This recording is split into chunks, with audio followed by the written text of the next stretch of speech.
ये बाइक थी जिससे पहले मैंने एक वीडियो बनाया था कि ये स्टार्टिंग प्रॉब्लम को लेकर कि बाइक में करंट नहीं आ रहा था, उसको लेकर मैंने इसके ऊपर एक वीडियो बनाया था। तो जैसे ही मैंने बाइक को स्टार्ट किया तो यहाँ पे इसमें किस प्रकार का साउंड इंक्रीज़ हो रहा है, मैं आपको एक बार बाइक को स्टार्ट करके दिखाऊँ। जैसे दिखा पा रहा हूँ यहाँ पर बाइक डायरेक्ट हो रखी है और मैं बाइक को यहाँ से स्टार्ट करता हूँ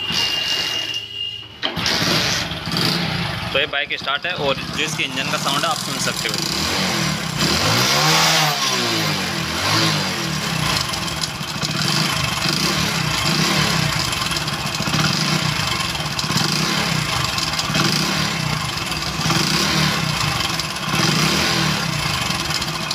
आपने इसके इंजन का साउंड सुना, यहाँ पे थोड़ी बहुत टाइमिंग की आवाज़ है, लेकिन इसके अंदर यहाँ पे मेन आवाज़ आ रही है पिस्टन की। जैसे मैं इसका थ्रोटल लेता हूँ तो यहाँ पे पिस्टन की जैसे टिक ट्रिक ट्रिक की आवाज़ आएगी।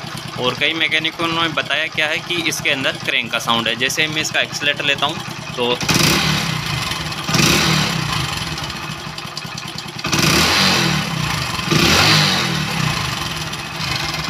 ये देख सकते हो इसके अंदर यानी कि मोटे पिस्टन की आवाज़ आ रही है। बाइक चलती है तब जो पिस्टन की आवाज़ है वो एकदम ज़्यादा बढ़ जाती है। और इसमें टाइमिंग चेन का भी साउंड है। तो करने क्या वाले हैं कि इस इंजन का काम अपने को कम बजट के अंदर करना है, यानी कि जो इसका हाफ इंजन का काम करना है अपने को। यहाँ से मैं हेड के अंदर कुछ भी नहीं करूँगा इसके, क्योंकि हेड एकदम ओके है। कस्टमर ने कहा कि मैंने इसका हेड का काम करवा रखा है। तो यहाँ पे मैं मेन काम करने वाला हूँ इसके अंदर। यहाँ पे कस्टमर का कहना है कि मैंने यहाँ पे जीनियन सिलेंडर किट डलवाया था, यानी कि 0 नंबर है और इसी के अंदर ये प्रॉब्लम है। तो यहाँ पे मैं 25 नंबर पे रीबोर करवा कर इसमें ऊषा का सिलेंडर डालने वाला हूँ। ये देख सकते हो, इसके अंदर आवाज़ सुन सकते हो।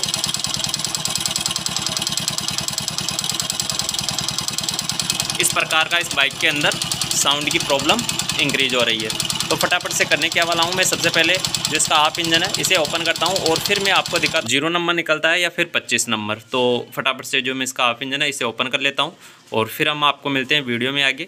तो वीडियो काफ़ी इंटरेस्टिंग और नॉलेजफुल रहने वाला है। यदि आप वीडियो को देख रहे हो तो वीडियो को लाइक कीजिए और चैनल पर पहली बार आए हो तो चैनल को भी ज़रूर से सब्सक्राइब कीजिए। है ना, इसे खोलने का मैंने पूरा प्रोसेस कम्प्लीट कर लिया है और जो इसका हेड है इसे बाहर निकाल लेते हैं।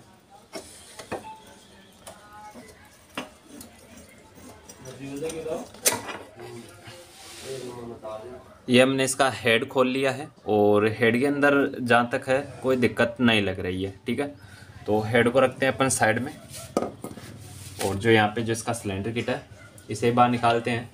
तो सबसे पहले जो यहाँ पे इसका गाइड रोलर वाला बोल्ट है 10 mm का, इसे ओपन कर लेना होगा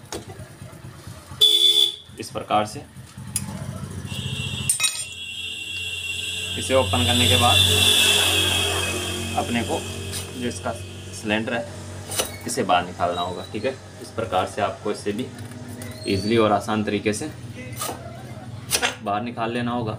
सिलेंडर किट डला हुआ है और मैं आपको पास से दिखाने की कोशिश करूँ तो यहाँ पे इसके अंदर ओरिजिनल पिस्टन है। जो ओरिजिनल जो सिलेंडर किट में आता है छोटा वाला पिस्टन, वही इसके अंदर ओरिजिनल पिस्टन है और स्टैंडर्ड है। तो इसके अंदर करने क्या वाले हैं कि अपन जो ये वाला सिलेंडर है इसको तो बाहर निकालते हैं और ऊषा के सिलेंडर किट में हमने 25 नंबर पे रीबोर करवाया है तो उसको यहाँ पे फिट करते हैं। और इसको फिटिंग करने के बाद सारा सब कुछ प्रोसेस दिखाते हैं हम कि बाइक के अंदर जो ये साउंड की नॉइस वाली प्रॉब्लम है ये फिर भी रहती है या नहीं, क्योंकि हमने इसका हाफ इंजन नहीं खोलना है और इसमें यही काम करना है। और बाइक में जैसा ही मैंने आपको साउंड सुनाया किस प्रकार का साउंड बाइक में इंक्रीज़ हो रहा था और जो इसकी टाइमिंग है, तो यहाँ पे अपन को इसमें न्यू रोलर ऐड करना है। ये रोलर कटा हुआ है के पास, बस इतना ही बजट है, तो उसी बजट के अंदर अपने को ये काम करना है। तो फटाफट से जो इसका इंजन क्लीनिंग का प्रोसेस है वो पूरा करते हैं और हाफ इंजन को फिट करते हैं और हम बाइक को स्टार्ट कर आपको दिखाने की कोशिश करते हैं। क्योंकि हम ऐसे पूरा स्टेप दिखाएंगे सब कुछ तो वीडियो काफ़ी लंबा हो जाएगा। तो इस वजह से जो इसका मेन प्रोसेस है वो हम आपको दिखाने की कोशिश करेंगे कि यदि आपकी बाइक में कभी इस प्रकार का साउंड इंक्रीज हो तो आपको कौन कौन से पार्ट्स है जो आपको चेंज करवाने हैं।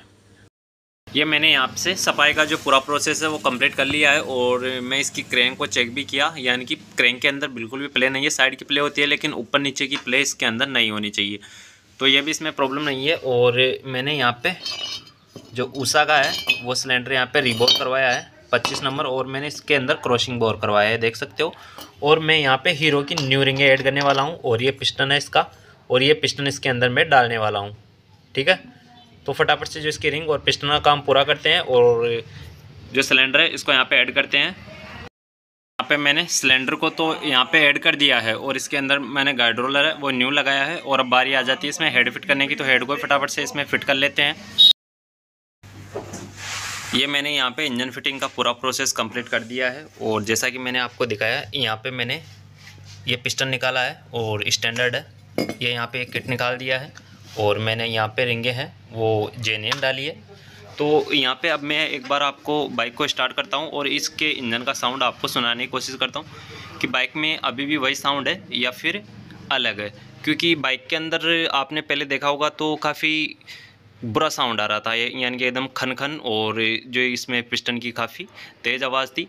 तो कई मैकेनिक भाई और कई कस्टमर का ये भी डाउट रहा होगा कि इसके अंदर ये आवाज़ आने पे क्रैंक की भी इसमें साउंड रहती है, लेकिन इसमें क्रैंक का साउंड नहीं था। मेरे को पता था कि ये इसके अंदर जो इसमें पिस्टन का ही साउंड हो सकता है और मैंने यहाँ पे टाइमिंग के लिए यहाँ पे ये गाइड रोलर न्यू ऐड किया है। यहाँ पे पहले का गाइड रोलर मैंने आपको दिखाया होगा तो काफ़ी कटा हुआ था और अब मैं बाइक को स्टार्ट करके दिखाता हूँ आपको। तो फाइनली बाइक को स्टार्ट करने से पहले यहाँ के जो दोनों वायर लगा लेते हैं और बाइक को स्टार्ट करते हैं। तो यहाँ पे देख सकते हो बाइक एक किक में स्टार्ट है और बाइक का साउंड सुन सकते हो आप। बाइक का साउंड किस प्रकार से आ रहा है, थोड़ा सा एक्सीलेटर भी लेकर दिखाऊँ मैं आपको।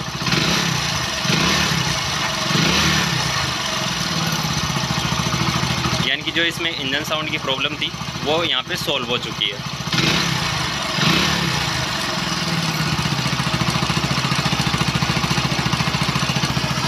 और एक बार मैं आपको उधर चलकर भी दिखाऊं तो यहाँ पे जो इंजन में साउंड है वो 1% भी नहीं है, ठीक है। यहाँ पे इसमें वाइब्रेशन की प्रॉब्लम आ रही है, जो इसके यहाँ पे मेन स्टैंड है काफ़ी गंदगी लगी हुई है बाइक के अंदर, तो यही साउंड है। बाकी जो इंजन से रिलेटेड इसके अंदर कोई भी साउंड नहीं है बाइक के अंदर, यानी कि 1% भी कुछ भी साउंड नहीं है। और इसमें टोटल खर्चा आया है, एक तो रीबोर का आया है और रिंगों का खर्चा आया है। कुल मिलाकर इसमें आप मान के चलो तो 250-300 रुपये के अंदर जो इसका पूरा काम है वो रेडी हो गया है। एक पैकिंग किट लगाया है मैंने, यानी कि 250-300 रुपये के अंदर जो इसमें सिलेंडर का ये वाला काम है ये मैंने जेन्युइन कर दिया है। और मेरे पास यहाँ पे एक पिस्टन था, पुराना वाला पिस्टन डाला है, उसमें रिंगे डाली है, तो यानी कि एकदम झकास चलने वाली है बाइक और बाइक के अंदर कोई भी दिक्कत नहीं आने वाली। यदि आपकी बाइक में भी ऐसी प्रॉब्लम हो, कभी भी बाई चांस मान लीजिए ऐसी प्रॉब्लम आए, तो उस प्रॉब्लम को आप इजीली और आसान तरीके से उसको सॉल्व करवा सकते हो। लेकिन समझ में आना चाहिए इंजन का साउंड। यदि इंजन का साउंड समझ में नहीं आएगा तो सबसे पहले मैं बाइक को बंद कर देता हूँ एक बार के लिए। तो यहाँ पे मैंने बाइक को बंद कर दिया है और मैंने जैसा कि बताया कि समझ में आना चाहिए इंजन का साउंड, यानी कि जब तक आपके इंजन का साउंड समझ में नहीं आएगा कि क्रैंक का साउंड है, पिस्टन का साउंड है, या फिर टैपिट का साउंड है, या फिर किसी और पार्ट्स का साउंड है, जैसे टाइमिंग का, और जैसे टैपिट नॉइस आती है, यहाँ पे रॉकर डीले रहते हैं तो एकदम क्रेन की जैसी आवाज़ आती है किट किट किट किट की, और पिस्टन डीला रहता है उसमें भी किट किट किट का साउंड आता है। तो इसमें कुल मिलाकर जो साउंड की प्रॉब्लम है वो बिल्कुल सॉल्व हो चुकी है और मैंने इसमें आपको बताया कि इसमें कितना। आज की वीडियो में यही था। वीडियो अच्छा लगा हो तो वीडियो को लाइक कीजिए, शेयर कीजिए और चैनल पे पहली बार आए हो तो चैनल को भी ज़रूर से सब्सक्राइब कीजिए।